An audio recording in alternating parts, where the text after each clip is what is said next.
Fort Worth mayoral candidate Brian Byrd, thank you so much for joining us. First, I guess the most obvious question, why are you running? Jack, thanks for having me on. It's an honor to be on here. This goes back to about 15 years ago. The former city councilman, Bill Garrison, spent a lot of time with me. And he said, Brian, great cities don't just happen. You have to steward them and take care of them. I was a younger man at the time, but that just resonated with me. I just loved it. And I grew up here, fell in love with my city early on. I remember as a boy going to the Fort Worth Stock Show and Rodeo. That was just my favorite time of year. And I just grew up with that thinking, what an original, cool, dynamic city it is that we get to live in. I ran for city council in 2017, somehow won that election. And Jack, it's just been the greatest honor of my life. I've just loved it.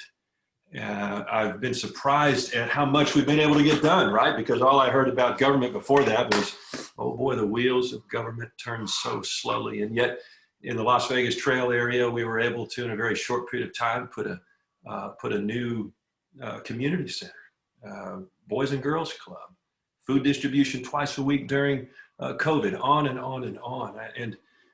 Boy, I'm a person of action, and I just loved it. And we began looking at the mayor's race a number of years ago, and we just thought, you know what? We love our city. We want to see it continue to be the best city in the world to raise our kids, to work, to live, to go out to eat, to be with friends, to pursue our dreams, to run after new business ideas, which is what I got to do here and be successful in that. We're ready to apply what we learned in District 3 all over the city, and we just can't wait to get going. So what separates you from the other candidates? Why should people elect you as opposed to the others? The first thing would be experience in business, experience on city council. My background is I'm trained as a physician, which taught me a lot of things. One of those is learning how to listen to people, which is a skill set that applies into public service as much as any skill set I've developed over the years. I also am an entrepreneur. I grew up in an entrepreneurial family. My parents were in the food business. They had the old Sweet Shop chocolate factory. It was such a cool company. Jack, I got really interested in hospice care early on in my career as a physician, doing visits in my patient's home who were on hospice, and some sad situations, but also some just some really precious times and moments with people and their families. And I kind of put that business background together with hospice care, started a hospice company back in '07, I think. We ended up building a number of hospice companies up and down I-35. And then I sold all of those in 2013. And that has given me the financial freedom to do public service full time.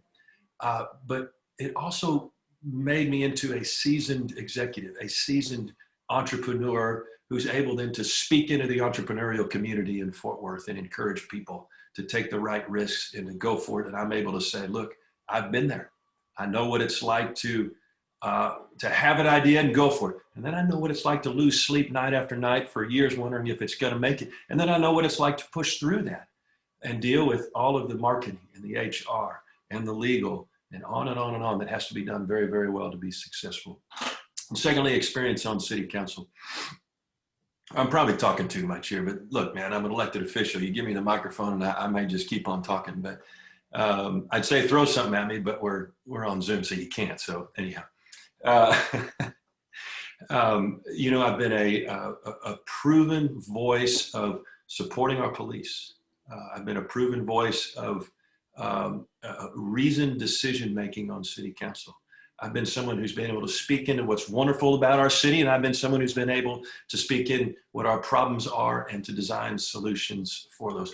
I've been someone who has proven to be able to get other city council members and other people in our community around an idea and a vision and get everybody going in the same direction. And that's very, very important for the next mayor to be able to do that. And the people who are making this decision on who's going to be the next mayor need to know that they're electing somebody who's already proven that they can do that. So let me ask you, what are your priorities for the city if you were to be elected? Yeah, there are a number of things I talk about a lot. We need to continue to support our police officers because public safety is the number one issue for city council. Economic development and education are next, and they go hand in hand so much. Uh, we're doing well on economic development here in Fort Worth, but we can do a lot better. Our tax base is inverted, which means that our residential property tax base is 60%, residential, commercials 40%. You know, when I was growing up in Fort Worth, it was the other way around. But the way it is now, it makes it very expensive for us homeowners to pay all the bills that need to be paid. And we need a mayor who's been an entrepreneur, who recognizes the things that work, right? So we're doing some things that work. We're doing some excellent work in our chambers of commerce. We're doing some excellent works with our economic development department in the city of Fort Worth, with Visit Fort Worth and what Bob Jameson is doing over there. But we also need to recognize what's going on, for example, at the UNT Health Science Center with Dr. Michael Williams. He has an incubator there, and they've birthed a number of great companies out of that. Well, that's the only incubator I know of in the city of Fort Worth. A city our size needs 9 incubators. And the mayor can have a big role in this, right? Because the mayor has a voice, and the mayor can draw attention to this, particularly as somebody who's been in the business world. And then education. I thought our mayor, Betsy Price, did an incredible job shining a light on our challenges with education. And the next mayor needs to continue to do that. And when the mayor does that, other people take notice, and people start jumping in and coming up with new ideas to solve these problems. I think, third grade reading level needs to be much better, particularly in communities of color. And our 9th grade math scores need to be better. We want everybody to participate in the economy here in Fort Worth, and it's not that way right now. And education has to be in a place where everybody gets to participate in education so that they can participate in the economic system that we have. And we're not there yet. And we have a long ways to go. So let me ask you, just following up on that point as far as economic development, jobs, and education. So how would you attract the companies? Because a lot of companies obviously are relocating to the DFW area from California and the upper Midwest, the Northeast, et cetera, the high cost states. So how would you make Fort Worth the place that these businesses want to come to in DFW?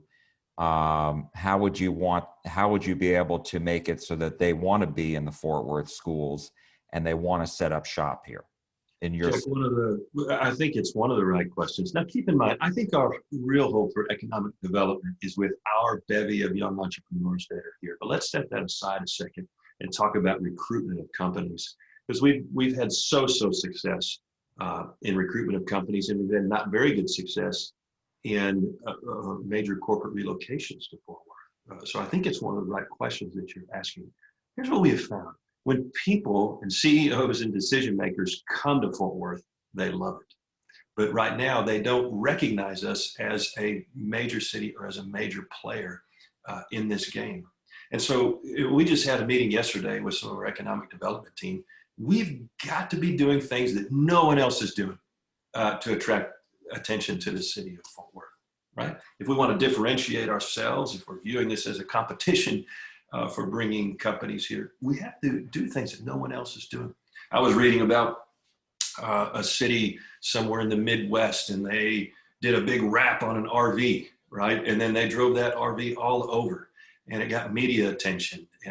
And people were asking, well, what's going on in that city over there? We thought it was just a little country town, but it turns out they've got all kinds of things going. There are all kinds of ideas that we can do that we're not doing that will differentiate ourselves, and we need to be doing those. You talked about supporting police officers. There's also concerns about, police reform and making the police department more transparent, more accountable to the public, and also more sensitive to the distrust by some members of the community.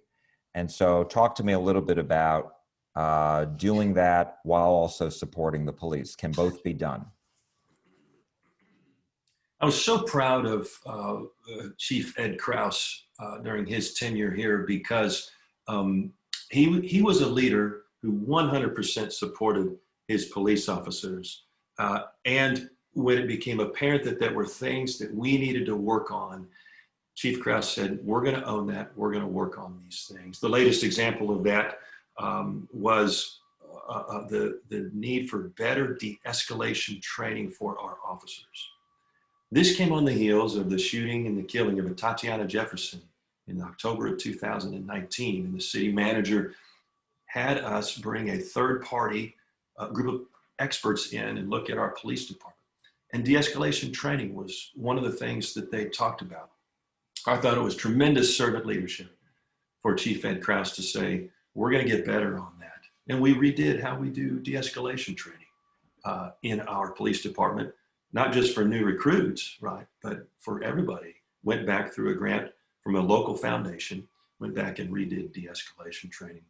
We have a new police chief who I think is incredible, and he gets that same sort of servant leadership, and he has the right sort of confidence to be able to say, yes, we are a world-class police force, and just like any other organization, there are always things that we need to work on to get better, and he's not afraid to say what those are and lead our police department towards that improvement.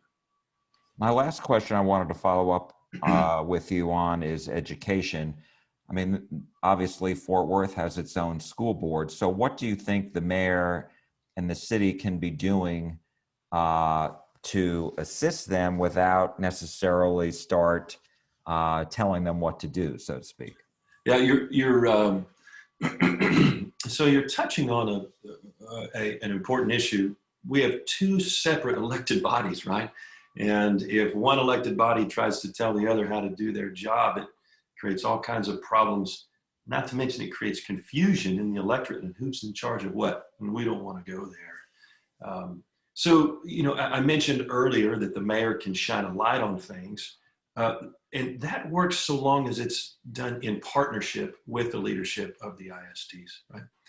And that's how Mayor Price did it, and that's how the next mayor needs to do it, right? It's not a scolding or a, we're better than you are, but it's just a, hey, let's hold hands together because we both have a vested interest in how our students do. Let's hold hands together and see how we can work on this.